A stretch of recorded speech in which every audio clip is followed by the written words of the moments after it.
আপোনালোক সকলো অৱগত যে যোৱা কেইটামান বছৰত আমাৰ তেজপুৰৰ লিচুৱে এখন আন্তৰ্জাতিক বজাৰ লাভ কৰিবলৈ সক্ষম হৈছে।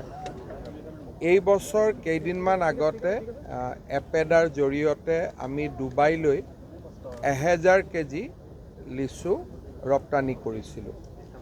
আজি ছিংগাপুৰলৈ 500 কেজি লিচু ৰপ্তানি কৰাৰ ব্যৱস্থা কৰা হৈছে। অহাকালি ৰাতিপুৱা আমাৰ যিখন ড্ৰুক এয়াৰৱেজ আছে, যিখন আমাৰ ভূটানৰ পৰা ছিংগাপুৰলৈ যায় ভায়া গুৱাহাটী, তাতে এই 500 কেজি লিচু ছিংগাপুৰলৈ যাব। আৰু ছিংগাপুৰৰ হাই কমিশ্যনাৰে মোক জনাইছে যে তেওঁলোকক এই 500 কেজি দি নহ'ব, আৰু 500 কেজি লাগে। অৰ্থাৎ এটা কথা আমি বুজি পাম যে আমাৰ যিখিনি প্ৰিমিয়াম এগ্ৰিকালচাৰেল প্ৰডাক্ট আছে, লেচুৱে হওক বা কাজি নেমুৱে হওক, ভোট জলকীয়া হওক, আমি যদি ভাল কৰি প্ৰচেষ্টা কৰোঁ, কঁঠাললৈকে আমি ভাৰতৰ বাহিৰলৈকে ৰপ্তানি কৰাৰ সুযোগ পাম। আৰু ইয়াৰ ক্ষেত্ৰত ৰপ্তানিৰ ক্ষেত্ৰত কিছুমান নিয়ম পালন কৰিব লাগে, যাতে ফাৰ্টিলাইজাৰৰ এটা মানদণ্ড থাকে বা যি ধৰণে আমি চেম্পল পঠাওঁ, ফাইনেলি পঠোৱা প্ৰডাক্টটো তেনেকুৱাই হ'ব লাগিব।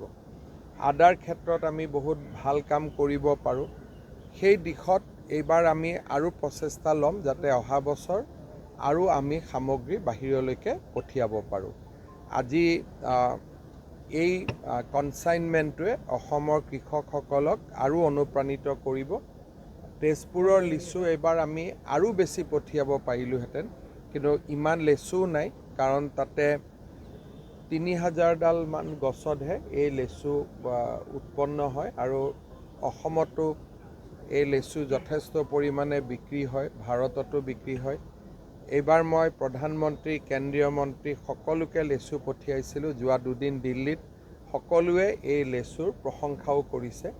সেইকাৰণে মই ভাবোঁ যে অহা বছৰকেইটাত আমি ইয়াক আৰু বেছি উৎপাদন বৃদ্ধিৰ বাবে কৃষকসকলক আমি অনুপ্ৰাণিত কৰিম।